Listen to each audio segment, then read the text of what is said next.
Hey everyone, welcome to my channel. আমি Liyab Sam. তো আজকে তোমাদের জন্য আরেকটা নতুন রেসিপি নিয়ে চলে এসেছি। আজকে করব চিকেন মাখানি বাটি মশালা। তো আশা করছি তোমাদের ভালো লাগবে, কারণ সবসময় তো চিকেন কষা ভালো লাগে না, তাই না? একটু নিত্য নতুন রেসিপি হলেও খুব ভালো লাগে। তো চলো যাওয়া যাক। তো চিকেনটা আমি আধ ঘন্টা ধরে লেবু মাখিয়ে রেখে দিয়েছি। আর এখানে নিয়ে নিয়েছি পেঁয়াজ একটু বড় করে কাটা, রসুন গোটা গোটা নিয়ে নিয়েছি, আদা কেটে নিয়েছি, লঙ্কা, কাজু বাদাম আর টমেটো আর আদা রসুন কুচি একটু, এখানে পেঁয়াজ কুচি, বাটার আর ফ্রেশ ক্রিম। তো চলো দেখা যাক এবার কীভাবে করি। এবার চিকেনটা তার আগে একটু গরম জল করে নিয়ে ধুয়ে নিয়েছি, আমি ধুয়ে জল ঝরাতে দিয়ে দিয়েছি। এবার আমি একটু বাটার নেব, বাটারটা ফার্স্টে একটু গলিয়ে নিয়ে তারপরে আমি ওর সঙ্গে একটু তেল অ্যাড করছি। তো দেখো তেলটা অ্যাড করে নিলাম, অল্প দিলেই হবে। তো তার মধ্যে একটু দিয়ে দিচ্ছি জিরে, সাহা জিরে। তো দিয়ে তারপরেই আমি চিকেনগুলো তুলে দিচ্ছি। চিকেনগুলো আমি একটু ভেজে নেব, আর এটা আস্তে আঁচ করেই ভাজতে হবে। তার মধ্যে আমি পরিমাণ মতো একটু নুন দিয়ে দিচ্ছি, যাতে ভালো করে চিকেনের মধ্যে নুনটা ঢুকে যায়, তাই জন্য। তো হালকাভাবে ভেজে নিচ্ছি, ভেজে এবার দেখো আমার ভাজাটা হয়ে গেছে, তুলে নিচ্ছি। তো তারপরে আমি ওতেই আমি দিয়ে দিচ্ছি একটু গোটা গরম মশলা, দারচিনি আর এলাচ, আর কিছু না। তার মধ্যেই বড় করে রাখা পেঁয়াজ কুচিটা আর রসুন আর আদাটা দিয়ে দিচ্ছি, দিয়ে তাতে দিয়ে দিচ্ছি কাঁচা লঙ্কাটা, টমেটো কুচিটা, আর তাতে আর 10-12টার মতো কাজু বাদাম কটা দিয়ে দেখো ভালো করে ভেজে নিচ্ছি, একটু লাল লাল করে ভেজে নিচ্ছি।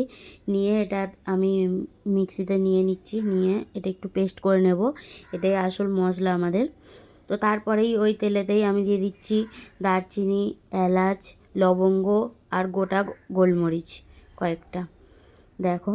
দিয়ে তারপরে আমি আদা রসুন ছোটো ছোটো করে রাখা কুচিটা দিয়ে দিচ্ছি, দিয়ে পেঁয়াজ কুচিটাও দিয়ে দিচ্ছি। দিয়ে এটাকে ভালো করে আমি নেড়ে চেড়ে নেব, ভালো করে একটু ভেজে নেব।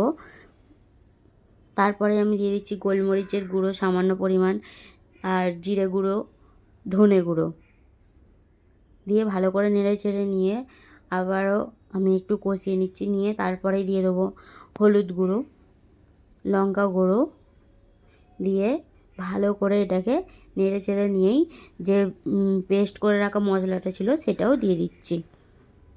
দেখো কি সুন্দর অলরেডি কালার বেরোতে শুরু করে দিয়েছে। তো মশলাটা দিয়েও এটাকে ভালো করে আমি কষিয়ে নেব।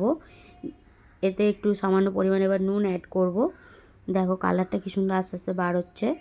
তো নুন অ্যাড করে নিয়েছি, এবার দিয়ে দেবো সামান্য পরিমাণ চিনি, যে যতটা মিষ্টি খেতে পছন্দ করো। তারপরেই দিয়ে আমি গ্যাসটা আস্তে করে একটু ঢাকা দিয়ে আমি এটা কষিয়ে নেব। আর সবসময় মনে রাখবে গ্যাসটা আস্তে করেই রাখার জন্য। এটা একটু চাপা দিয়ে আমি কষিয়ে নেব। তো কষানো আমার হয়ে গেছে, তারপরে আমি দিয়ে দিচ্ছি চিকেনগুলো দিয়েও এটা ভালো করে আরেকটু কষিয়ে নেব, চাপা দিয়ে গ্যাসটাকে আস্তে করে নেব।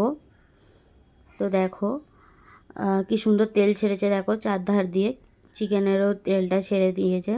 আর চিকেনগুলো পুরো নরমও হয়ে গেছে খুব সুন্দরভাবে। এরপর আমি একটু গরম জল দিয়ে দিচ্ছি এর মধ্যে, দিয়ে তারপরেই ফুটে উঠলে আমি দিয়ে দিচ্ছি একটু ফ্রেশ ক্রিম। তো এটা দিয়েই মিক্সড করে ভালো করে ফুটিয়ে নিলেই আমাদের আজকের চিকেন মাখানি বাটি মশলা তৈরি। তো এরকম নিত্য নতুন রেসিপির জন্য আমাকে ফলো করো, সাবস্ক্রাইব করো, আর লাইক কমেন্ট শেয়ার করতে কিন্তু ভুলো না। চলো টাটা আজকের মতো।